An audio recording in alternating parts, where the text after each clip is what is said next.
I mentioned that Psalm 29 is very similar to Canaanite hymns to their storm god Baal. Here's a depiction of Baal. In his right hand, he has a mace, some kind of weapon of war.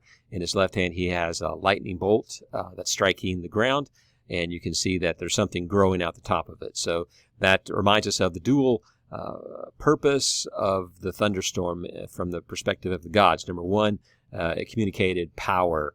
They were destructive and breaking trees and lighting things on fire with lightning, but they also provided rain that was necessity for plant life. And so you see Baal here depicted as the storm god. Incidentally, this depiction here is of the king. You might remember back from Psalm 20, Psalm 21, we talked about the relationship between the king and the gods in the ancient world and how closely related they were, that the king represented God, and he was an intermediary between the people and God. So you see this here. You see the God here has a dagger, and this is signifying power, and that power is then given to the king. So interesting that we have this depiction of Baal. So, of course, the Israelites were forbidden from making images of their God because God made us in his image. We are a reflection of the image of God, so there's no reason to depict him in a human form in this way. This is another depiction of, in this case, the god Adad, and here he is standing on top of a bull. Bulls symbolized power and strength, and even perhaps their bellowing could sound like thunder. He also has lightning bolts in his hand and ready to deliver them. So this was the ancient world in which this psalm was written, where it was common for cultures to have a belief in a storm god. What's different about Yahweh is that he is not just the God of Israel, but he is the God of the whole earth. He sits enthroned over the whole earth. Let's take a look more closely here at the theology of this psalm. The voice of the Lord is over the waters. If we think about that, we know there are several occasions where that is true. Way back, we have creation, where God's voice was heard over the waters. The Lord said, let the waters above and the waters below be separated. He used his voice to separate the waters into ocean and into sky. We also know that his voice was over the waters of the flood of Noah. But what about this? Think about the time of Elijah. Perhaps it's because I'm a worship leader at heart, but I come at the story of Elijah and the prophets of Baal asking myself, what would I pray if I were Elijah? Because, as you know, the prophets of Baal and Elijah were engaged in a contest over who was truly God. Was it Baal or was it Yahweh? And they determined that whoever could set this altar on fire with its offerings on it would be God. And so the prophets of Baal prayed to Baal, and I'm sure they sang their hymns and their songs, and they tried to call upon their God ineffectively. Well, Elijah has his opportunity, and I'm wondering if he prayed this psalm. You know, if I'm Elijah, this is a pretty good prayer for inviting the God of the storm to come.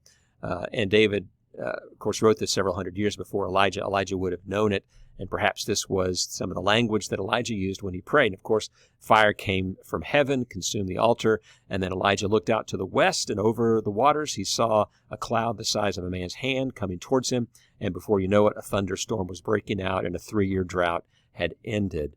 So I can't help but think there might be some connection between Psalm 29 and Elijah and the prophets of Baal. Verse 10 reminds us the Lord sits enthroned over the flood, and he is king forever, that he is the God of the entire planet and the cosmos. Psalm 29 is indicated in the Septuagint to be the psalm used at the Feast of Tabernacles in the fall, at the end of the dry season. So the climate in the Near East was such that it was typically dry during the summer, and so the fall meant the return of the rain. So it's appropriate that this would be a song that we might sing as the thunderstorms return once again. This is the third creation hymn.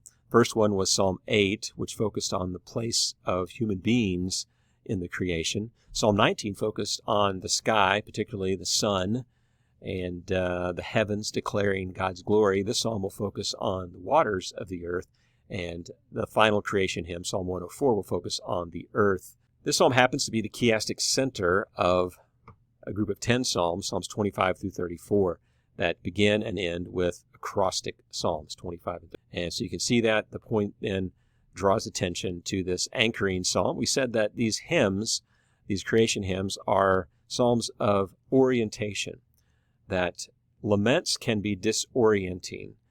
They can make us question reality and truth. And these hymns have a way of bringing us back to what is ultimately real and true, that Yahweh is indeed the Lord over the flood. Now, taking a look at this psalm through the lens of Jesus, we have to ask ourselves, did Jesus ever speak over the waters? And, of course, all of us can remember quite readily, yes. In fact, Jesus did on a couple of occasions, had some very dramatic experiences speaking over the waters. One that comes to mind is in Mark chapter 4, that there's a storm on the sea, and Jesus is in a boat with his disciples, and Jesus is actually asleep, and he wakes, and he rebukes the wind, said to the sea, "Peace, be still," his voice over the waters. And the wind ceased, and there was a great calm. And he said to them, "Why are you so afraid? Have you still no faith?" And they, his disciples, were filled with great fear and said to one another, "Who then is this, that even the wind and the sea obey him?" Now that's remarkable. These men were seasoned fishermen. They were afraid of the storm. But after Jesus calms the storm, guess what? They're even more frightened. They feared a great fear, is the literal Greek in this context.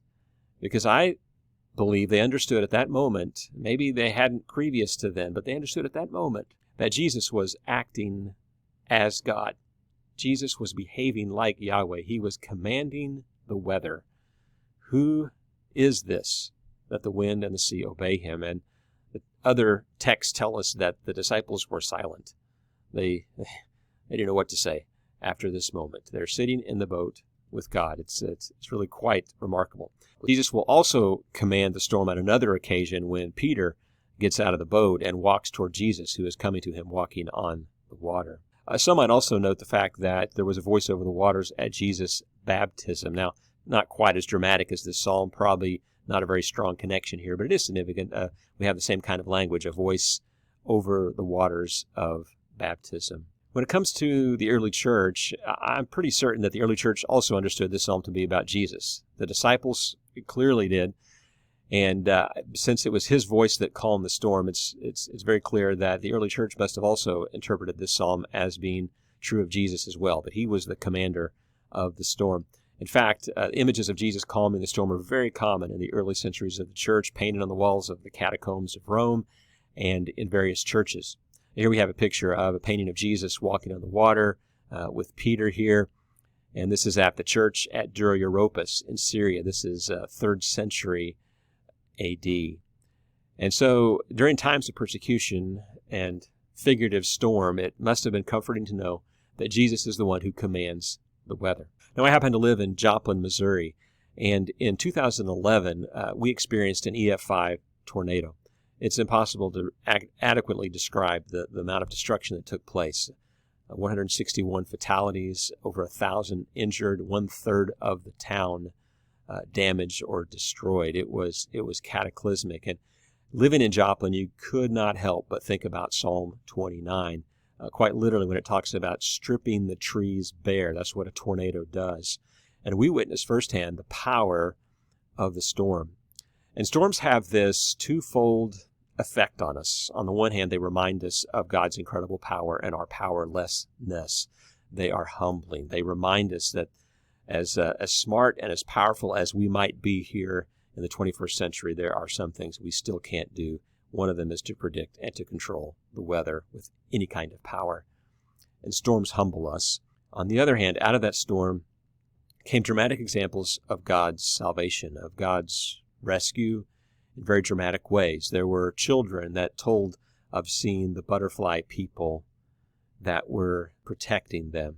There are collections of these stories. It's really quite remarkable. God was present in that storm. Let me tell you one of those stories, and it's related to this picture that you see here. This picture is painted by Jack Dawson, a local artist in Webb City. He painted this many years ago. It's called Peace in the Storm. And if you look carefully, you can see that there is a little dove located there in the cleft of the rock. And while the flood rages around him and the waters rise, he is secure in his place. It's called Peace in the Storm. On Sunday afternoon, May 22nd, 2011, John Hunter, our librarian at the time here at the college, was sitting down for dinner with his family and his grandchildren when the sirens blew, and they took shelter in his bathroom. Huddling in the tub as the storm blew over, they were in the direct path of the storm. When they emerged from that bathroom, there were only a few walls left standing of their house. One of them was the wall by the dining table where they had just been seated minutes before, and on the wall was hanging this painting, Peace in the Storm. It was entirely unmoved. Dramatic stories of rescue. God is present in the storm. He gives us His shalom.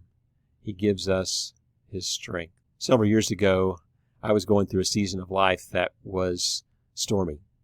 I was moving across the country to a new job, a new ministry. I was leaving friends that I had known for a dozen years.